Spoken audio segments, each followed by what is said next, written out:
ৰাস্তা যিমানে ডাঙৰ নহওক এই যেতিয়ালৈ গৰু গাধাবোৰে গাড়ী চলাই থাকিব তেতিয়ালৈ জাম লাগিয়ে থাকিব।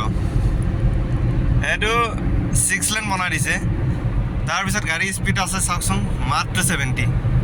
এই বাছখন গৈ আছে চাওকচোন, ই গৈছে 50ত, লেফ্ট চাইডে ই বাৰু ঠিকে আছে বাইকৱালাটো। চা মই 80ত আহিছিলোঁ, এই কিয়াখন গৈ আছে 60ত। এনেকুৱা হ'ব লাগে, এইটো 80, এইটো 60, এইটো 40 এনেকুৱা হ'ব লাগে। কোনো ভাই কমন চেঞ্চ নাই। এই ট্ৰেফিক জাম আৰু এক্সিডেণ্ট যে এই গাধাবোৰৰ কাৰণে হয়। চা কি মজা লৈ গাড়ী চলাই আহিছে, আৰু ইহঁতক চা